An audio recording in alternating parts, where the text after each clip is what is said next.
All right. Here we go. Back again on the other side of the coin. And the flip side is back. We've got Jay, we've got Jam. The boys are a little bit unhappy with the tier 4, but it is what it is, isn't it? Hopefully this discussion today will lighten up the mood a little bit, and hope everyone gets something out of it. First of all, Jay, how you doing, man? Yeah, good. Obviously, I told you off camera what I've been up to, so it's been better. But yeah, I spent the whole morning just doing some work for my masters, and now get to talk to some of my favourite people in the world. Also, it's nice to see Jam's video quality's improved by about 1,000,000% in the last 2 minutes, so that's nice. Man, they are the bomb. I love his videos, and the new edits that's been going on is amazing. Jam, how you doing, my man? Yeah, all good, boys, all good. Just like Jay said, always look forward to chatting to you boys on Monday. Well, I was going to say Monday morning. It's obviously Monday evening for you. Maybe Tuesday morning? Monday evening for me, 10:02 p.m. Oh, yeah, there you go. But no, absolutely blessed to be here, and looking forward to getting down to some football chat. Let's do it. Just for all the people out there, SW6 Daily, subscribe or follow, whatever, follow them and check out Jam's latest videos, man. They are something. For me, they're the best videos going around. It's fresh and I love it. They are. Honestly, yeah, like you'd agree, right, Jay? You'd genuinely they are. Even if I didn't work with Jam all the time, they are the best videos out there right now. Yeah, 100%. Absolutely.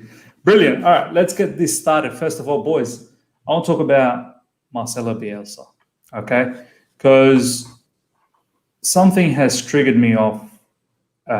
It was early morning for me, obviously late night for you guys off the back of the Leeds defeat. But it wasn't even that defeat against Man United. It was more, I've started to see two extremes. Either people really, really praise him a lot and make him feel like make it seem like he's the best manager out there in the world and so on. And then there's the other group that totally disrespect him. And I want to have this conversation with you two boys, and hopefully we try and find a middle ground.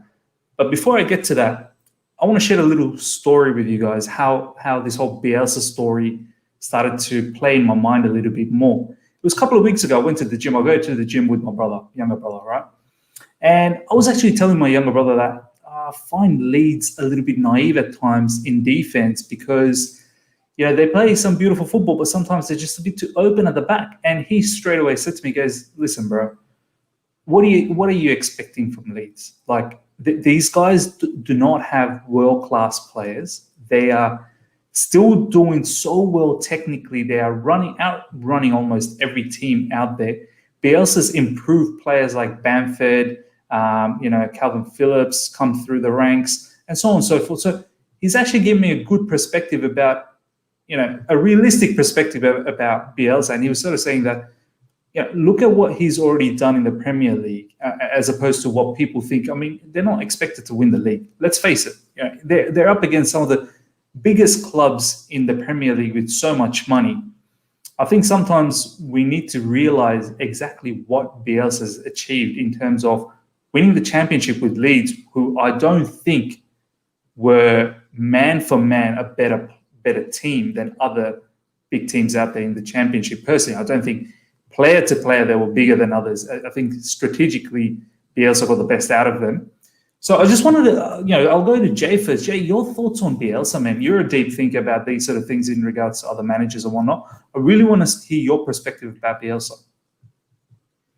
Yeah, firstly, I really like Bielsa. I think there's like a few ways to look at it. Firstly, and perhaps maybe the shortest way, is that in the UK, sometimes with management, there's a slight resentment towards someone who sticks so rigidly to their principles.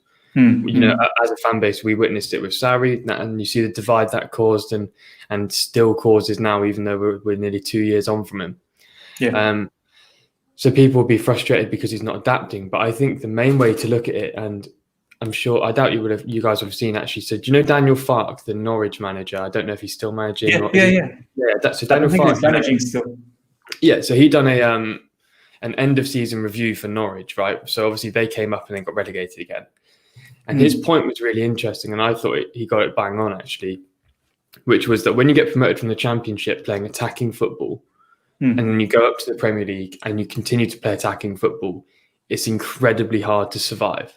To start with. Whereas if you play defensive football and you get promoted and you play defensive football in your first season, you're more likely to survive. Now, you saw what happened to Norwich, played attacking, got relegated. Saw what happened to Sheffield, played defensive, done really well. But his point was in the second season, if you play attacking football and you continue to play attacking football, you're going to develop because you're used to the league and the pressures and the demands. And then you can sort out the defense as you go because you know how to attack and you can play against those players more consistently. Whereas if you're a defensive side that has, built their reputation on not conceding but scoring very few chances, like Sheffield took around 10 shots a game, took around 10 shots a game last season, which is the lowest. In your second season, it's much harder to attack because you need to be able to break the attacking barriers down first because it's harder to attack in the Premier League than defend, weirdly. So, and that was his point. And so you look at Leeds, right? Leeds they're entertaining. Everyone knows they're entertaining, but they've been caught on some absolute batterings by better teams, and now that's going to happen because the better teams can defend their attacks because they're used to it, and then they can beat them on a break. Right? That's what we did. That's what United did, and that's what's going to happen. But I don't think Leeds are going to get relegated. And what it means is next season they're going to be able to build on their attack whilst building on their defense, and they're not going to have to there's not going to be an imbalance of the two. Correct. Now it just depends whether Bielsa is able to actually do that, not from a technical standpoint, but whether his system and his principles will allow him to maybe take the foot off the gas a bit. I suspect not.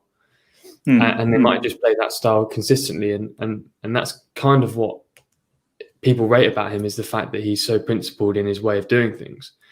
But as for Leeds, I think they're maybe a tad overrated because they're so dynamic. They aren't actually as good as people think they are. They're just scary because they're energetic. If you're a big side or a low block side, I think you can take it to Leeds quite well. But, they are going to catch teams good, but they're also going to take a couple hidings, really. They're like boxers that don't guard themselves. So they'll knock you out one time, but they've got glass jaws. Absolutely. Jim, Leeds, they've done well this season. They've beaten Everton. They've thumped Newcastle not that long ago. They drew against Manchester City. I want to talk about another thing that my brother said about Leeds is that the point that it's just caught me off my mind now. Jay was talking about something and it just all of a sudden just went over. I'll try and remember it. But Jam, your perspective about Bielsa in regards to that, they have it just came in my mind. Here we go. Bielsa, off the back of that defeat against Man United, has said that he's not going to change his style. Like he is going to continue on, regardless of getting thumped 6-2, 3-1, whatever the case is. As Jay said, it's like a boxer sort of situation, right? And my brother was sort of saying that he respects managers like that in the sense that, because if you start deviating away from your plan, your players will start questioning you that, hey, here's a manager who's doubting his own ideologies. How am I meant to back this? So from that perspective, what do you think about Bielsa? I mean, it's an interesting way of putting it. First of all, I think what Jay said, all those points were the best possible balanced view that you could probably have. Points for him, points against him, I guess, in a sense. My perspective of Bielsa is that actually I do like him. I think he will be successful in terms of definitely keeping Leeds up and establishing a style of play and getting maybe the players that he needs next season. So it'd be interesting to see what happens there. But I think he needs to be careful, though, because there is a certain amount of balance that you need to have as a manager. You do need to have a certain amount of adaptability. Otherwise, you are going to die by your sword. And I don't think he'll ever want to set out to lose 6-2. I don't think at the start of the season he'll say, yeah, it's all right, we can lose 6-2. He's not going to like that. He's coming out and saying that just to protect his style of play, if you like, his philosophies. But come on, even he's hurting off that. He's going to learn a lot from that, in my opinion. The next time he were to play Man United, let's say they drew him in a cup and they played this exact same team, he wouldn't play the same way exactly. I don't think he would.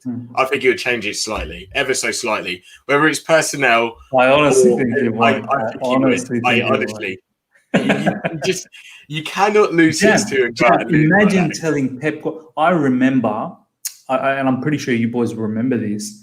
Pep Guardiola against Spurs not that long ago in the Champions League, the season that Spurs went on to go to the final.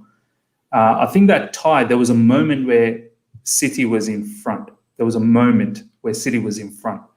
It only just needed, I think, another goal from Spurs, and then it would be back onto City to score a couple of goals to go ahead again.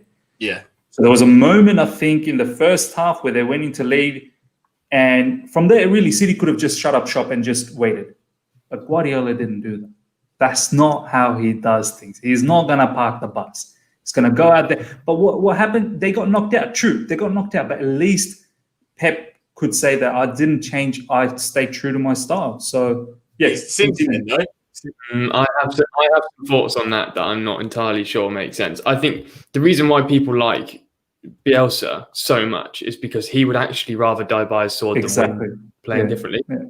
And the difference between him and Sarri is exactly the same in that respect, but Sarri's method is more predictable. So that's where a bit of the frustration lies, is because all of us, we'd done it when he was there. I mean, I wasn't in the community at the time, but I was doing it at home with my friends, whatever. You knew exactly who was going to come on and what minute with Sarri, right? Whereas with Bielsa, it's not quite like that. And the difference between Bielsa and Pep, and the reason that Pep has said the best coach on the planet is Bielsa and the person influencing him the most is Bielsa, is because Pep has actually changed his style since being at City, because he's like keen to win, whereas Bielsa's keen to play the most aesthetically beautiful football. And there's a difference there.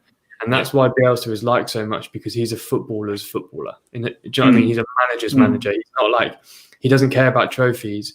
What he wants is the most aesthetically beautiful, pleasing, and the most progressive football that he can get.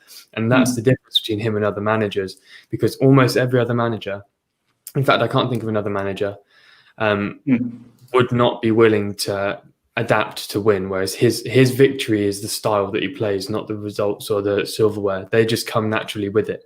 I think the United game, right, there's not a team, in fact, it's a massive game, United Leeds. It's a big derby for, people that don't watch much Premier League football to understand. But the way United play and the games that United have always been good in, and I said this for ages, that United are a good side, is when a team puts a load of pressure on them and then they can counter-attack. The most open defence is Leeds, and the team that are going to push you the most are Leeds. So if they push and push and push, and United just sit deep and explode. And it's I said to my friend Joe when we were talking about the Leeds United game, he's a United fan, I said, I reckon United are going to win 4-1, 4-2, something like that. I said it as well. It's a game built for United, that one. And it's not going to change because he doesn't care in that sense. He cares about, he'll look and be like, oh, I love these triangles, and I love this, and I love this. Like, conceding goals fine, doesn't matter. And he's always like that. He's been like that every club, every national team. And that's why he's liked the way he is.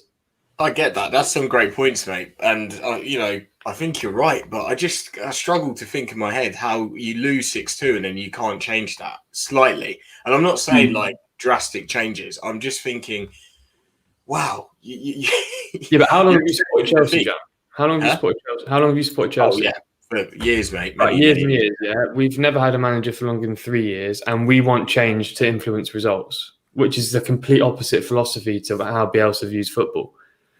So that's why it's almost impossible for us to understand it, because we look at, as Chelsea fans, it's ingrained in us to think, if we are not winning trophies, what are we doing? Whereas Bielsa doesn't think like that. Just on that as well, Jam, you know what Bielsa would be doing off the back of looking at that match against Man United? Here's my thought process around it, is that he'll go and tell the boys that just do whatever I told you guys to do, just do it better. No need to change or tweak anything. Just do what I told you to do and do it better, because then you won't get defeated 6-2. But it also comes down to not having that caliber of players to carry out his message. But nonetheless, that's enough about Bielsa. I think what we've realized here is that he shouldn't be demeaned, but at the same time, I don't think he needs to be praised out of the world either. I just see the two sides of this extreme, and people just need to understand that, what type of a manager he really is, or money-wise, they're not up to the standard of the Premier League top hitters. Now let's talk about, boys, Liverpool. All right. Once again, I want to go to Jay because he lives in Liverpool. Jay, what's the mood like in Liverpool? Are they going to run away with the league again? I mean, they seem like it doesn't matter who they field. Van Dijk is injured. Trent Alexander sometimes, is not playing because of injury. A few of the other players are injured as well. But they just grind out wins. They've just thumped Palace. Already, I think they're 9 points in front of Chelsea. We were looking at, stopping the gap this season. But these guys are just, they're on something special, aren't they? Yeah, for sure, man. I mean, I was having this debate with a friend of mine. I don't know if you guys have seen the sort of per 90 stat for Salah being the highest in Premier League history. I haven't seen that. What was the stat about? Henry, obviously, as everyone knows, is the best in my world. People have different opinions, but I think he's the greatest Premier League player of all time. His goals and assists per 90 minutes is 0.96, which is like, only like Ronaldo have over one, for example. Yeah. Salah's is 0.97. And he's now been here for 3 years, so he's not really a one season one. It's not a fluke. It's not a fluke. Yeah.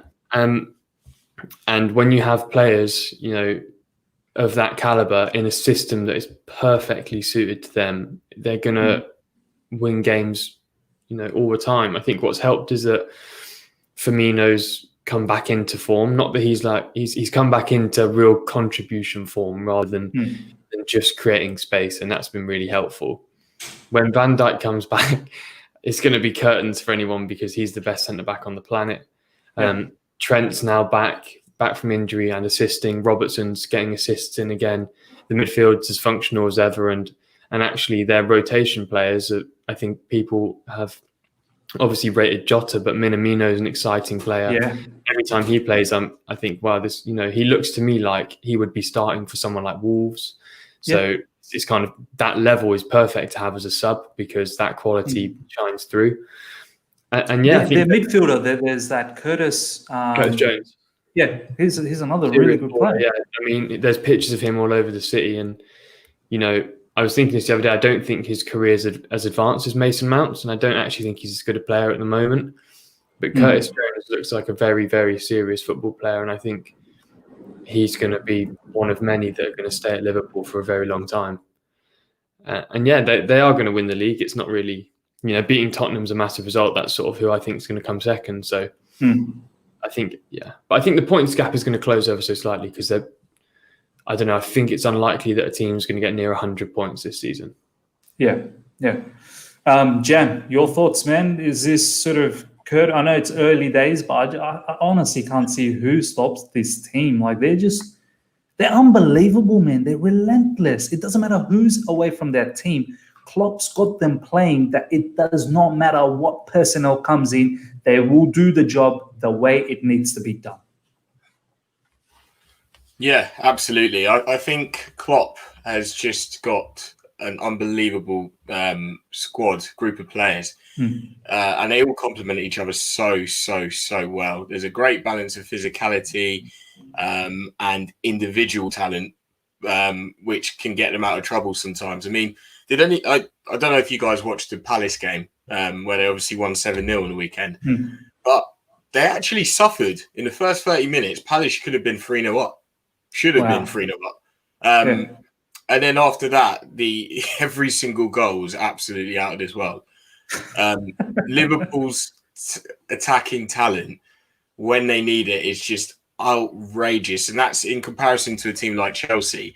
That's where we differ massively. Salah can just turn on the edge of the box and whip one top bins. Mane, he just turns and whacks it bottom corner. Nobody else can do that in the Premier League. It's absolutely ridiculous. They are going to win the league again, unfortunately. Like Jay said, when they get Van Dijk back, it's all over. It's curtains. Honestly, it is. But I struggle to think of another team that I've seen that's as perfectly balanced as them. Maybe Bayern Munich, in terms of physicality and that level of talent. But even then, I think they're probably better than them. So, it's tough, honestly. I mean, as It'd be a good team, matchup. Liverpool versus Bayern Munich would be a mad matchup. I would love Also, to see that. Yeah. It's worth mentioning that Thiago for Liverpool has not played too much, and he is, yeah, in my opinion, he's the second best midfielder in the world. yeah. And most people think he's the best, and I think that's fair enough. And as well. he hasn't even featured. Like, He wait hasn't. till he starts featuring, and Liverpool just transforms in midfield. Do you know what I mean? I mean, the last thing that I need to imagine it's just a bit of a joke having Trent, Firmino, and Thiago supplying Mane and Salah. And do you know what as well? I had major resentment towards Liverpool growing up, being a Chelsea fan, but now I live here, obviously studying here. It means so much for the city, and Liverpool, for those that don't know, is in the industrial north of England that has been underfunded in comparison to places like London or where I'm from in Oxford. And for Liverpool to be getting these results, the city changes. And Everton as well, because Everton have been playing fantastically. Yeah. The city is the city is unbelievable right now, and the energy, even if you're not a fan of these, it's brilliant because it makes everyone happy, and it's made me want. I don't want Liverpool to win the league. I want Chelsea to win the league, but I'd be okay with Liverpool winning it because of I see every day the impact that it has on the people that live here, and that actually is quite significant for me anyway. Merseyside's on the up, man. Liverpool and Everton leading the race. That's enough about Liverpool. Just a quick shout from both of you guys in regards. I'll go with Jam first. What will be the points difference between us and Liverpool by the end of the season, you think? Oh, well, I said it. Do you know what? I'm going to stick to my guns. Before the season started, I was having a debate with my mates, and there's a lot of Man United fans in that group, no Arsenal fans, a couple of Chelsea fans, and a Liverpool fan. And they were all trying to downplay Chelsea and what Lampard could do, and of course they are. Yeah, I mean, I said what Jay said actually earlier, that nobody's going to hit the heights that Liverpool, Man City have been hitting recently with points totals. It's just, I think getting 90 points would be a struggle. This season, I think it would be a real struggle. I can see Liverpool getting the high 80s, which means that we will be hopefully 10 points, within 10 points of them, I'd say. Obviously, we need to go up from. we're 9 points already. I know. But I'm gonna, they kind of fell away towards the end of last season because they didn't need to focus on it as much. So I can kind of see that happening again. Fair enough. But it's a big call. So I'm going to say within 10 points of them. Jay, how many points? 18 to 23. Oof. That's one realistic fan right there. There's no mucking around. That's just the best realism. team in the world besides Bayern Munich, and they're not going to lose to anyone as far as I can see. Especially they needed a battering from Aston Villa to maybe make them realise that they're not just, they can be beaten, and I think that's done them a world of good. Actually, that actually has. I don't think that Lampard can outclass managers like Klopp can. And, the benefit of having Klopp in his 6th season now with a squad that's been together for 4 or 5 seasons as a unit, pretty much. I mean, that's what you get. We've experienced it plenty of times as Chelsea fans, and now Liverpool enjoying it now. And it's going to be 18 points minimum, I think, because it's 9 points now. They're going to beat us when we play them, and I don't see us beating teams like City and Spurs at the moment.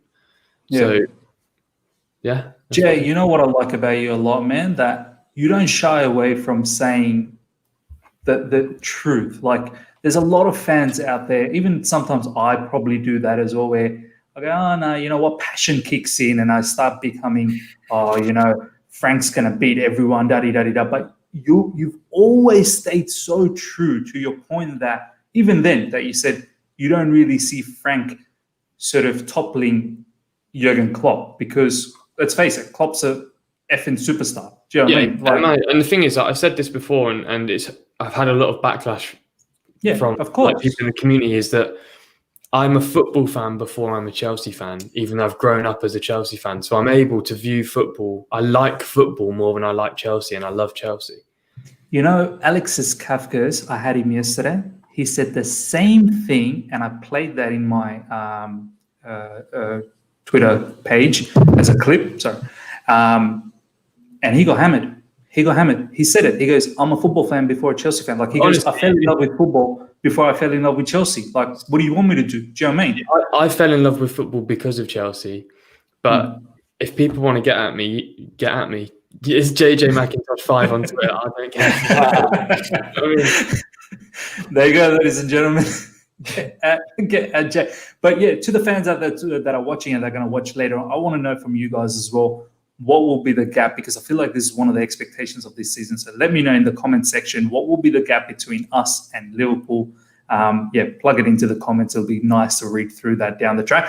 Boys, let's talk about Leicester. I really want to talk about Leicester because a couple of things. One, their squad, and secondly, Brendan Rodgers. I'll go to Jam this time. Jam, I've always known Brendan Rodgers has been a good manager, but way back from like Swansea days where he was doing magnificent stuff over there. Obviously had the stint with Liverpool where he almost took them to the brinks of winning the league with them at that time. And then obviously there was a bit of a downfall. Then he went to Celtic and he was cleaning up over there as well. But now he's in Leicester, and I feel like, let's face it, Leicester's not one of the big clubs in the Premier League. They don't have the big budgets like everyone else, but he's got this Leicester team picking up again since the Claudio Ranieri days where they won the league, where they were looking superb with Kante and Mahrez. And once again, I feel like they've beaten Spurs just, recently or yesterday, I think. What's your thoughts about Brendan Rodgers, as a manager and what the kind of stuff that he's doing in Leicester? And also, do you think this time perhaps they break into the top 4? Yeah, Brendan Rodgers is a quality manager. I think everyone knows that. His track record's pretty damn good. He almost won the league with Liverpool. That was unfortunate, obviously, for them, but thanks to Chelsea, they didn't. And what he's done is he's revitalised Leicester because they obviously lost a few players from the title-winning team. They kept hold of some, but he's brought in some younger players, some new blood into that team, and he's got them playing almost to the same standards as that title-winning team. Maybe just a little, maybe not as consistent, but they're getting there. That's the thing; it's a work in progress. I think he's fantastic as a manager. He's done really well. What I like about him, we're talking about Bielsa. I think Brendan Rodgers can adapt. I think if you look at the way they played against Tottenham yesterday, they were onto Tottenham. They were onto them. They broke that bus down, scored first, and just managed them. And Spurs were done. Jose was done. He couldn't do anything. But Leicester won't play their next game like that. They're very good at adapting. And you look at the way they beat Man City, where they literally just soaked it all up and then just hit him on the break with Vardy. Yeah. I think it's brilliant. And I think they're more, a team like that is more suited to the Premier League for sure. With a manager like that, I think he's absolutely brilliant. So they could break into the top 4. There is absolutely no reason why they won't be able to. Jay, I want to talk to you about Jamie Vardy, right? There's a lot of comparison between Jamie Vardy and Timo Werner. Do you think, Timo could sometimes, but there's heaps of talks that, Jamie Vardy likes that space behind so he can run into it. Similarly, Timo Werner kind of does as well. Do you think perhaps, Timo could have a bit of look at what Jamie does at times and just see, how Jamie sort of lasted so long in this particular, Premier League situation? What's your thoughts around all of that? Not really from that perspective, because I don't think Werner needs to learn how to score. Looking at Vardy, amazing, but there's not too much difference in like how they're gonna score. Vardy is obviously more clinical, but he's far more experienced in this league. Actually, it's something that Lampard needs to look at Brendan Rodgers rather than Timo looking at Vardy, because true. I wrote about this recently in an article that came out yesterday about Kante, and I actually drew the comparisons between Jamie Vardy and Kante because for me they're the two most similar players in the way that they're used by their managers in the league. And I said that basically Jamie Vardy averages around between 10 and 25 touches per game. 25 rare for Jamie Vardy. that is rare. So all he is he's a man that as he's got older, obviously he's relied on pace.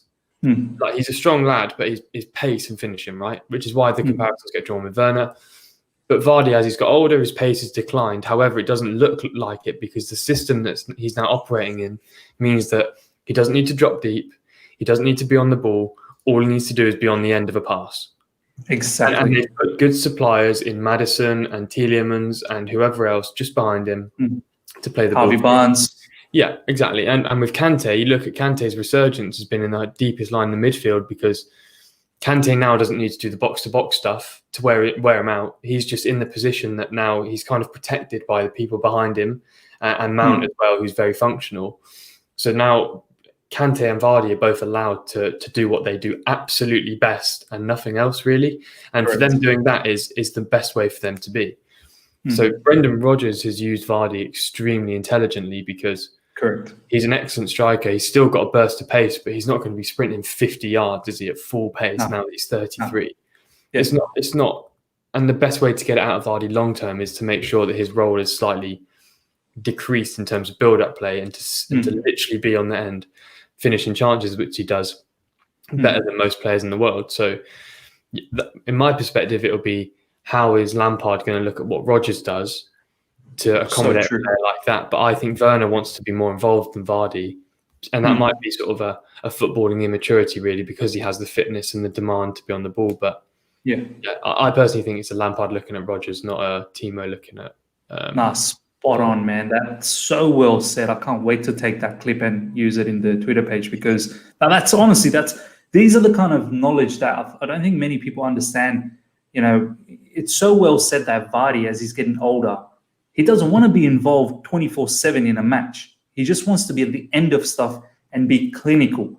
And I feel like Werner probably needs to be like that. But that's something what you just said, that Frank needs to understand that maybe that's the best for Werner. And maybe that would reduce all of this indecision sometimes Werner has. And he'll be just thinking, I just got to be clinical. I just got to bang this goal in. Exactly. That's it. All he needs to think is, I'm going to put the ball in the net. Not, do I need to pass? Do I need to dribble? Do I need to... It's just ball in net. And that's what Vardy does better than anyone.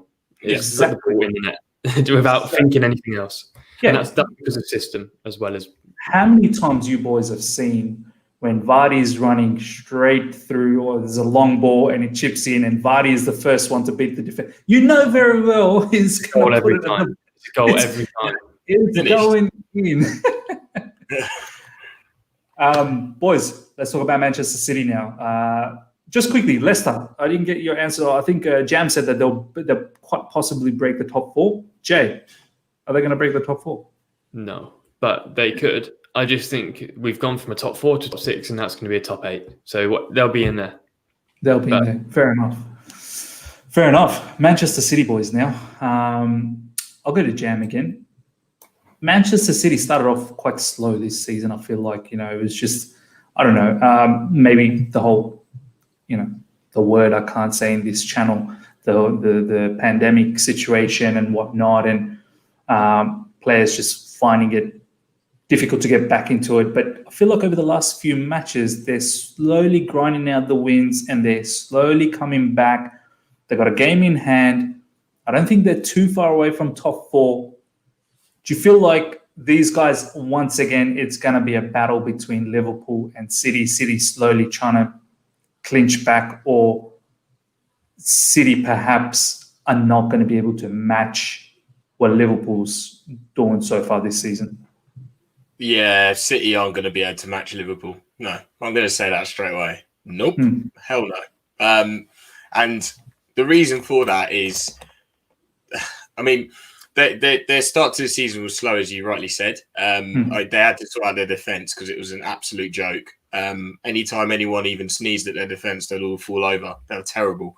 They had to get Ruben Diaz in. He's settled in now. And it coincided with the time that Sterling was actually off form, and they've been quite reliant on him, in recent seasons, as well as Aguero being injured. He got injured just before we played him last season at Stamford Bridge. He got a knee injury, and I think he's just about coming back. And they've had to rely on Gabriel Jesus, who I don't think has got that level of he hasn't got the cutting edge that Aguero has. Let's put it that way. You know, he's still a young striker. He may get there one day, but they've had a lot of changes. They've had to adapt this season quite a bit. And a lot of teams have taken the blueprints from like Leicester and just gone, do you know what? We're just going to sit back. But when we catch you on a break, we're making sure we get something out of it. And they've just struggled from that, you know. And I remember seeing a video, I think it's from maybe Football Daily, but Kevin De Bruyne's season is just not as good as it usually is. Just a little bit off. And, you know, you've got a few players that are just a little bit off what they usually do. And that's what happens. You know, they've already lost points. They're already however many points behind Liverpool. Liverpool are literally going up like this now in their form. Man City's form's improving, but I just think the gap's too big already. And I think we're more likely to be competing with Man City, to be honest, for second.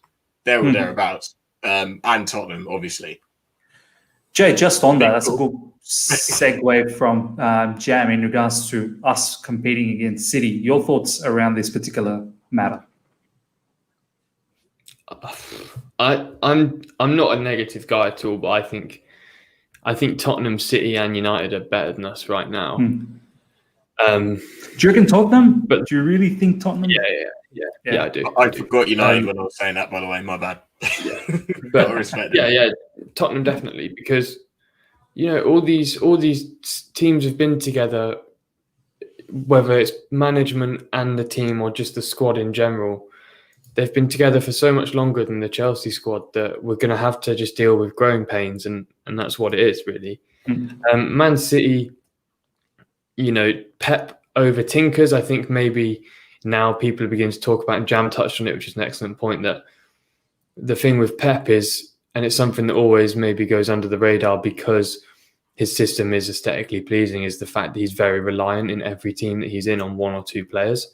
And when the one or two players aren't there or aren't performing, because unless you're Messi really or Ronaldo, you're not going to be performing 10 out of 10 pretty much every week for years. It's not possible. So you take Aguero out, who's arguably the best striker in Premier League history, arguably, not my opinion, but people do have that opinion.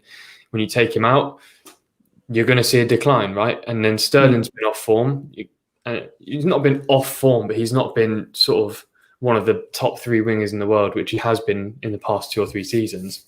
And I think as well, what's really interesting is that, you know how Chelsea fans have always got a lot of sort of banter about not having a history.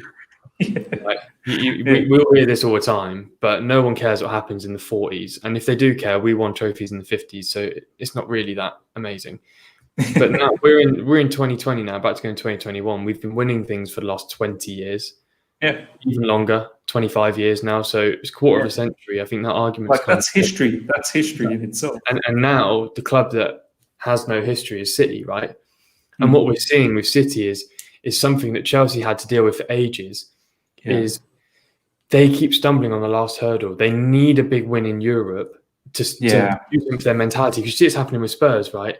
And the problem with Liverpool is they're looking at their rivals now, which is Liverpool, and Liverpool have gone the step further than them. And it's really hard to motivate players who have won everything domestically, but can't get over that final hurdle in Europe, because most of them are just going to be like, I don't want to do that. Aguero's aging out. Pep is extremely tiring to work under. You ask so many players, they get sick of it because it's too much. And I really just think that maybe City will benefit from a slight change of personnel, and they really, really need to start preparing for the next few years, because De Bruyne's almost 30, Aguero's 33. I think this is it for Aguero. I reckon this season is it. If I was Aguero, I would make the move as well, because I think he's done enough to qualify. You know, his career as being outstanding. How many leagues has he won? He's won, what, 3 leagues with City? He's won every league that they've won. So there you go.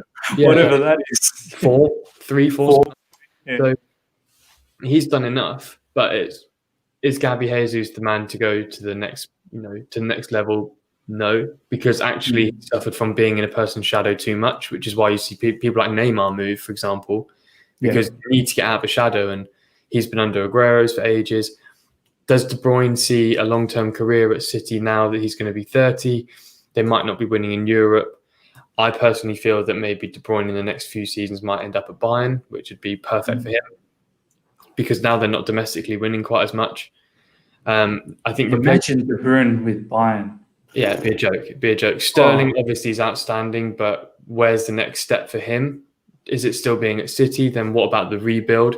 I'm not convinced about any of the centre-backs. The goalkeeper's excellent. They should have not let Angelino go out on loan because he's been RB Leipzig's best player. Yeah. Fernandinho has been replaced by Rodgers, which is a poor replacement. And it just seems to me that Man City have lacked a bit of joined-up thinking, and what they're essentially going for is, we're going to sign Messi. Well, actually, that doesn't really do as much because Messi's the greatest player of all time, but he is injury prone. He's going to be 35, 36? 35, right. I think. There you go. So you're going to take Sterling out? You're going to take a 25-year-old Sterling out for 36-year-old Messi, or you're going to put Sterling in a place that's weaker, and you've put all your effort into Sterling for the last 4 seasons. To me, that's just a lack of joined-up thinking and poor recruitment, and I think Pep actually, he often sees his contract out at teams and moves on. He's not done that this time, and I think that's where the issues are. Is there just seems a little bit of disjointedness there, and they've got the quality to win the league in personnel alone, but that won't do it against a Liverpool team like this, and that's why they're not going to win in Europe, or that's why they're not going to win the league because of those small margins, and they've not been able to, go further than that. No, absolutely, man. I just feel like they're very desperate at the moment to win the Champions League, and that's why they're just throwing Messi in there just to win it, just win it. And in terms of Pep, I feel like he's earning so much money, and that's probably one of the reasons why he hasn't pulled the plug yet. That it's the best life that you can ever have. He's probably earning, not what's in the paper. It's all the stuff that he's earning under the paper. But what's he doing? Like, he's not ever going to need money. He might as well just make a change because he's not going to be struggling for money wherever he goes. Yeah, true. He's going to get a big job regardless. I mean, I think Pep looks perfect for Juventus. Post Ronaldo Juventus, to me, that seems like, we could do a lot with that. Because Pirlo, I'm not convinced. Yeah. Barca, no manager wants to go manage Barca when Messi. I don't think Pep wants to go there again anyway. No. So, and there are always clubs that are going to accept Pep, and maybe he just needs a bit of a break because he's very slowly getting found out by the elite, and that is where he's being let down. It's just a few teams that are better than him and his squad that are really rocking the ship essentially for Man City, because domestically they're always going to win stuff. But if they're not winning the Champions League, then they're not. You can't be considered a club of the most elite stature unless you've won one, in my opinion. No, absolutely. So that's what it is, and they're so desperate for it. It's actually their downfall rather than it's motivating them. Nah, true. Jay's kind of already mentioned that he thinks at the moment City team is better, so I'm guessing that he's probably expecting City to finish above us. Jam, in your expectation, we finishing above them or them finishing above us? Well, I mean, it's going to be a battle. I think maybe they will have a little bit too much for us just in the end. I would say they're certainly favourites to finish above us, and I think they will. When you're looking at the likes of Aguero coming back in, Sterling hitting form, Mahrez obviously chipping in, De Bruyne hitting form. City are quite streaky. They're going to win like 10 games in a row at some point. I still don't think it'll be enough to challenge Liverpool. I think they'll probably win 11, but certainly for us, it's just maybe a step too far. Nah, true. Just for all the people out there, your thoughts as well. I'd like to know, where would we finish? Would we finish above City, or would City finish above us? Let's wrap up the show with the last topic that we want to talk about is Ampadu and Conor Gallagher. First of all, Jam, man, Ampadu, I'm starting to feel a bit sorry about this lad, because Sheffield United they are not doing well at all. And I'm not sure how much. I haven't really watched Sheffield United. I haven't really seen how many matches Ampadu's actually participated in. I think in recent times he has featured a few times. Do you think, Jam, when you're in a relegation battle team, and these guys are most likely going to get relegated. I mean, they're so far behind at the moment, it's not even funny. Does a player like Ampadu, does it do good for them? Do they still learn stuff out of it? Or, what's your thoughts about this whole loan for Ampadu? Yeah, I still think he's got a lot to learn from it. As long as he gets a decent amount of playing time, he's still playing Premier League football. He's playing in a team that needs him, if that makes sense. So they will rely on his kind of a player, if that makes sense. So he's a DM centre back, he can play there, and they rely on that. They rely on their defence. So I think he could still learn quite a bit out of it, because he's going to be tested quite a lot. I also think mentally, so sometimes you can learn a lot from failure. You learn about success from failure, I'd say. So even if he was to get relegated with Sheffield United, no one wants that on their CV. But at the end of the day, he's on loan. He's a teenager still, so that's not really a big thing.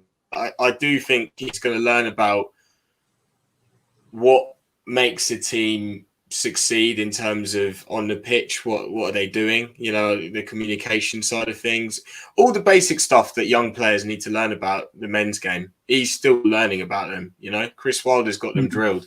They're not doing well in terms of results. They should be doing better, I think, by expected points. So it's not it is a disaster, but they're not hopelessly adrift yet. So you never know. Maybe if they get a bit of a streak on, it'd be nice for him to get a few wins under his belt as well. But ultimately, I still think he's got a lot to learn from it. I don't think it's the worst thing in the world being in a team that's seemingly getting relegated. No. Fair point. Jay, in regards to Conor Gallagher, I feel like the appointment of Sam Allardyce could probably, looking at Ampadu and how he's the struggles of Sheffield United, I feel like Conor Gallagher with Sam Allardyce now coming in, I feel like that's a perfect kind of manager. The way Sam's going to play, and Conor's energy, his intensity fits in perfectly in that mold. Your thoughts about what Conor's, done so far this season, and moving forward in this season, the remainder of the season, the prospect of, what's your thoughts about his prospect?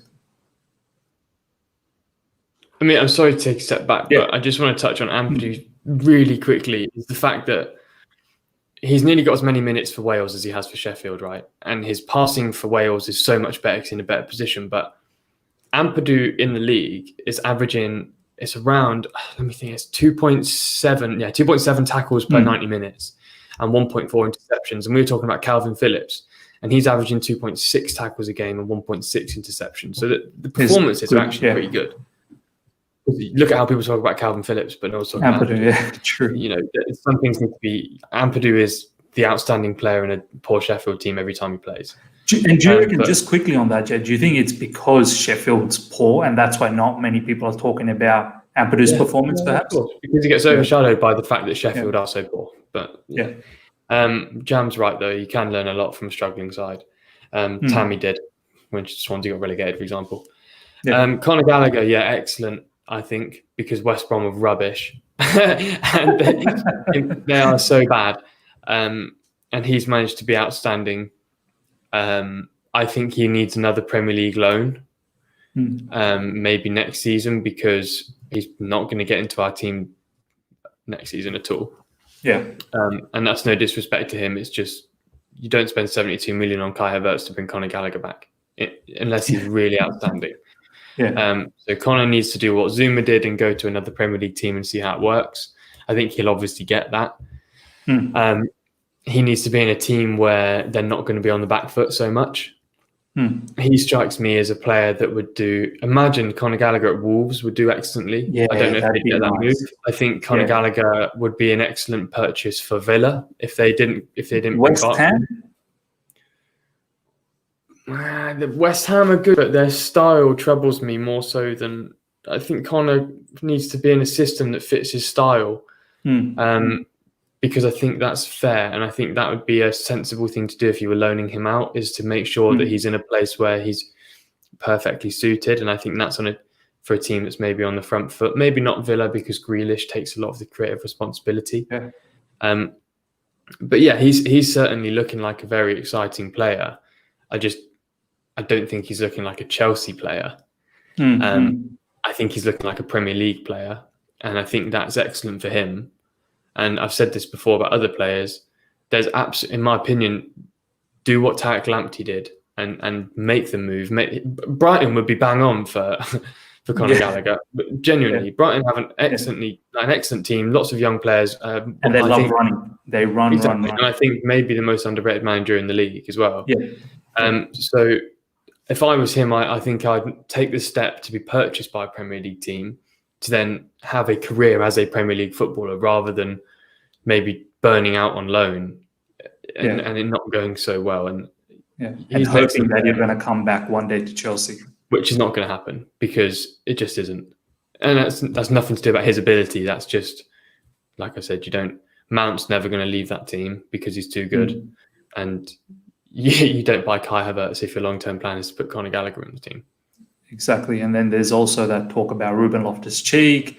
And I mean, we could list off Chelsea midfielders for 10 minutes and where do you fit in there? Do you know what I mean? So that's the thing with Conor Gallagher. I think I want him to do what's best for his career rather than doing maybe what he wants for Chelsea. But he's definitely a Premier League football player. Yeah. Yeah. And I think he will come to that realization, Jay, as well, that he'll figure out that it's what you said, Jay, that I'm a Premier League player. I'm good enough to be a Premier League player, and he'll make a good career out of it. Boys, that pretty much wraps us up for this session. We had a fantastic. It's so good to not talk about everything about Chelsea. Honestly, it's good to talk about other clubs and know what's going on and get perspective. But just to close things off, yes, we have the match coming up very soon. Boys, a quick fire question. How you all feeling? Carefree Jam, first of all, I saw your preview. You looked stressed. You said you were stressed. You went with a narrow win 2-1. That's exactly how you feel still, yeah? Yeah, I still think we're going to have the quality to win 2-1. Just by a gut feeling. I am stressed about this game. You're very right. You can see by my face now. God, I mean, look, we lost to Everton and Wolves, who both, let's be honest, they shithoused us, didn't they? And West Ham are very capable of doing the same. They do it the best. Well, yeah, exactly. I hope Antonio's not fit to play. He's about to come back from injury, by the way, because that's just going to be a nightmare to deal with. They've got a good team. Obviously, Declan Rice, Jarrod Bowen, very underrated player. He's very good. Yeah, exactly. Ben Rama's going. You know what's going to happen. You know what's going to happen. Exactly. And yeah, they're very functional. They've got a lot of players that kind of complement each other. Souček as well from any set piece is dangerous. Monster. Yeah, and Fabianski's a decent keeper. He's a good shot stopper. So they've got a decent team. And unfortunately, it's going to be a very tough game that we need to be at our best for.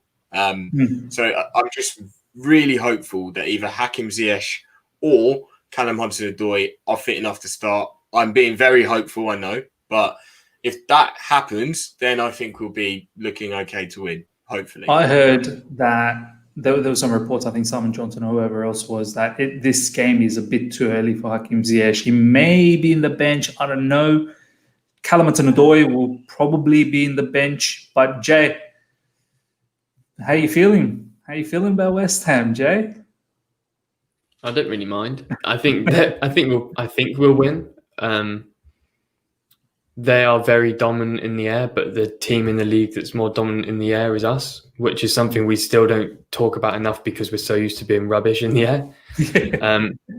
So that's something that might be quite beneficial because obviously Seb Allaire and Souček win a lot in the air, but no one in Europe wins more than Zuma. So, that's kind of how it is. And I think we need to make sure we're playing the game on our terms, not on theirs. And that's something that we don't do enough. And that's obviously a managerial criticism because he's a young manager. But we need to make sure that West Ham are chasing us and we're not actually losing focus after 30 minutes. True. And that's why I don't think we're going to compete with Spurs, Liverpool and City, really, because they play games on their terms, whereas we seem to do that sometimes and not others. I'm not too. I don't think West Ham are that great. They've had some good results, but they're not that good. I don't think. If they beat us, then fair, because we're not too good at the moment either. But there's nothing that to me that would suggest that we shouldn't win this game. Obviously, no Reece James, I think. Yeah, no Reece James. That's a bit of a shame, but we should still have enough to deal with what's going on. I just think we need to make sure that possession is high if that's how we want to play, that we're not caught on the break, and that set pieces we're solid. Mendy, for example, he needs to be coming out for set pieces large. Yeah. Because if they play, Souček's a massive boy, and Zuma needs a bit of a run up. So if it's played in close or near post, it's going to have to be done sensibly. But I think we'll win. I think if we win, it will do a lot for the fan base, because we've had 2 losses on the bounce, and all of us have seen there's a lot of negativity within the community. I think perhaps it's being overdone, but people are now beginning to see what it's like to have a manager that you have to learn with. And again, I back Lampard fully, but you can't. So many people fell into the trap that we're going to win the league because we had so many good performances. I'm sorry, but besides Sevilla, there's not a team that we played that we shouldn't have lost to anyway. True. So true. True. I expect every time we play to beat Krasnodar and to beat Burnley. And Burnley and Sheffield United. Exactly. If we lose those games, that's as a club of our stature, shall we say, you win those games regardless of who's the manager. That's the absolute minimum. It's not even on the sheet because it's that minimum. Like, even if Lampard was on a break, you win that. Yeah. Even if the players were managing themselves, you win that game. Because that is what you don't come to Chelsea for average results. You come because you want silverware. Yeah. So in my opinion, we need to beat West Ham. And it's not even a need. It's just beat. It's just do it. It is what it is. Just do it. But they need to have that attitude. They can't be like, oh, we've had bad results, and maybe this is wobbling, and Mendy's conceded some goals. It's like, goalkeepers concede, football teams lose games. It's not that alien. I love Jay. Let's crack on and get it done, because the fans need something positive going into Christmas, and we've got Arsenal Boxing Day. And they've been absolute shit, and I bet you they beat us as well. So you can see it happening now. They lose for all the games, and they beat us 1-0. You know it. It's a Chelsea thing. Exactly. So we really need to beat West Ham for momentum against Arsenal, because I'm actually not going to even bother going on Twitter trying to be sensible if we lose to Arsenal, because I'm just I can't be bothered with it. Yeah. Honestly, it's so well put, Jay, that this week has been funny, because every time I've sort of said, because for me, I was thinking like you, like this is a win. Like, we got to win. I don't care how good West Ham is. West Ham is definitely good. I feel like they're a good team. I know, Jay, you said that you don't really think they're good. I personally think they're a decent team. But I've been stressed out, just like Jam, thinking of our form recently. That's why I'm stressed out. I'm worried because of what I saw in the last 2 matches was not pretty. The way we attacked, the way we sometimes defended, and so on and so forth. So, but having said all of that, it's what you said, Jay, that go and win. This is a win. Like, the thing is, those excuses don't count when you're at the most elite of clubs. And I'm sorry, but that is the way it is at every elite club. It's not just the arrogance of me being a Chelsea fan towards players and not understanding it. When you join the cream of the crop, you have to be. There's no excuses for losing. Games that you should win. You can excuse a loss to United away, or because that's part of football. But you can't excuse consistently struggling against teams that have lesser quality squads than you. But I was going to ask a question if we have enough time to use. Go on. Yeah. Obviously, I've done it with the Champions League, but I don't know when we're next going to be talking because of Christmas and everyone's doing their own different things. But we're going to be heading into January. Who would you sign? Jam, you go first, my man. Yeah, let's throw Jam under the bus. I'm just going to copy his answer. Do you know what? I mean, we obviously got 2 wingers injured. We got Callum Hudson-Odoi and Ziyech injured when Pulisic was still on his rehab, coming back from a hamstring injury. and it showed how vulnerable we were without wingers. I'd say it's got to be a winger. Who? I don't know. We've got to have a little think about that, but I'd say it's got to be a winger. I think every other position we're okay. Like if we didn't sign anyone, it wouldn't be a disaster. But yeah, we need a winger, man. Absolutely. Yeah. Honestly, Jay, I'm not copying him. I've been thinking about this as well. I think we are short in wing. Creative sort of winger, like people that are going to take, one-on-one. They're going to take him on like someone like Pulisic or like a distribution kind of winger like Ziyech. With Callum Hudson-Odoi, I think he can do that. I feel Callum's got that capability to, he's got assists in him, he's got goals in him. The issue with Callum is, one, I don't know, Frank doesn't seem to use him. He's been out of the team before he got injured. He's in and out and whatnot. And the injury as well, the whole injury, the history around there. I really don't want to see too much of Timo Werner and Kai Havertz playing in those roles yet. Maybe once they really settle down and perhaps they could do a job there down the track. Pulisic, I really don't know. He played the last game. He's going to play West Ham. I want to see this man play at least 5 games straight. I'm worried if this guy's going to play 5 games straight. Do you know what I mean? This is why my suggestion, I have 2 and they play for the same club, is either Alisson Player or Marcus Thuram from Mönchengladbach, because they can both play in 2 or 3 positions, whether that's striker or on the wings. If we get Player in, he plays left wing or striker, so that means Werner doesn't have to play on the left. He can go straight to striker. But Marcus Thuram is 20. He's been outstanding in the Champions League, brilliant domestically, and he's 6'4". And he's a winger, and he's exceptionally quick. Yeah. He's 6'4", and he does not get injured, and he's rapid. And I don't think he'd cost you more than 25 mil. They're players I'd be looking at, because would they leave though? Because they're having a good season, aren't they? Yeah, they're in the second round. You leave for Chelsea. Yeah, I'm sorry, but that is what I'm saying about the club attitude. You don't say no when a club like Chelsea comes to get you, because it is a step up regardless. Look at Timo Werner. He came to Chelsea when he could have played a Champions League semi-final. Yeah. Marcus Thuram is not Timo Werner. He's going to make the move if he gets the offer. And I just think, can you imagine what it would be like? I don't think Premier League defences would know how to cope with him, because it's so rare to have a winger that's built like a centre-back that moves like a striker. True. How would you cope if you're, Andrew Robertson is an exceptional left-back, for example, but if he's got a Marcus 6'4", muscular, rapid bloke who knows how to score on both feet and is from footballing royalty, that's something that I would look at and be like, because he's the only real player that I've identified that maybe we could get, that maybe would understand not starting all the time, but is looking for a next step in his career and might want to make it. That's the only player I've got. What about Ismail Shah? Could he be a player? No, I'm not convinced. I don't know his Chelsea quality. Yeah, that's what I'm thinking. The question is, are we talking about a starter then, or No, I've basically I've cut it off as players that can start but are playing Champions League football, because I don't want to dip. I want the quality to be like Man City's quality when they're at their peak. Yeah, true. Good comparison. I like that. Like I've been saying, the mentality of the club needs to be, if you're good enough, you'll play. Come here to play the best football. If you don't get in, you have to work harder, because that's what the best teams are like. Someone's mentioned Adama Traore.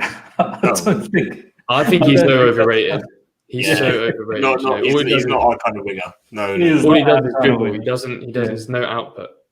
Look, he might have done a bit of a job for Wolves the other night, as Jam rightly said it that day when we were doing the review, is that, when he came on, he attracted a lot of players. But look, overall, I don't think there's a reason why he doesn't even start for Wolves. Do you know what I mean? Like, because he's also an impact Pedro player. Neto as well. Do you know he's 20? Yeah, he's a superb player, man. I even like Podence.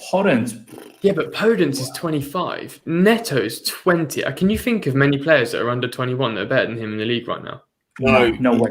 Pedro Neto for sure. Do you know what? It's not just because he's Portuguese, but he does remind me a little bit of Ronaldo. Honestly, If you actually see the way he finishes things, Runs and finishes. Yeah. He's Style a of play, player that I not- would consider. not numbers. Yeah. I would consider buying Pedro Neto because age, quality of the Premier League. He's going to make the move from Wolves. He might not start because he doesn't always start for Wolves. That's what I mean. Wolves is selling him though now. He just came to Wolves. I don't think that's but you sell for the right price, don't you? Yeah, well, what is the right price? How much are you willing to pay Pedro Neto? 50. 50. Oof. Yeah, it would be 50. Yeah, but he's 20 years old. That's pulling up amazing numbers in the Premier League. Wolves probably selling for 50 for as well. Like they'll take that 50. But I would say to Wolves maybe, okay, you can have Conor Gallagher to the end of the season. We'll chop him to you guys. We'll give you this, plus you can have, Barkley or Drinkwater or something like that. Imagine being able to bring on someone like Pedro when players like Ziyech and Cho are not available, or even Pulisic, to have a Neto kind of player along with Werner. Ooh, yeah, that's what I'm saying, and that's why I mentioned Marcus Thuram, because if you bring him on, that is something that is actually different because he's so big, he's so huge. So he can cross, but win crosses, and you can't. True. Yeah. Is he linked to someone? Last I heard, it was Real Madrid was. He's always linked to big teams, but I think he's done a smart move to stay at Gladbach for the time being. I actually reckon this is one of my predictions for summer is that Marco Rosa, the Gladbach manager, is going to become Dortmund manager, and I wouldn't be surprised if Thuram goes there with Haaland. Yeah, and I reckon Jadon's going to leave, so I reckon they bring Thuram across and play Haaland and Thuram.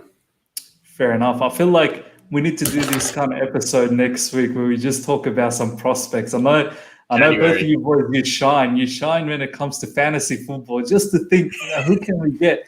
So it'll be good to talk about that. But boys, thank you so much for coming along again. We had an awesome show today. Talked about so many things.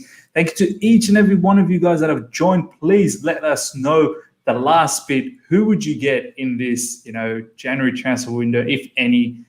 Where would you want to strengthen? Please put it down in the comments and smash that like button. Subscribe if you're here new. And hit the bell notification to stay in touch with all my content. Tomorrow after the match, boys, I'm going to go live post-match, live chat in YouTube. I think it's called Super Chat or whatever. If you guys are free, pop down and you can see my review of the match of that. Hopefully it's a win and it's not a loss, because if it's a loss, I don't think I'm going to be very pretty tomorrow. I'm going to have some harsh things to say. Even if it's a draw, I don't think I'm going to be that nice. But yeah, guys, thank you heaps. And I shall see you guys very, very soon. Until next time. See ya. Thanks, lads.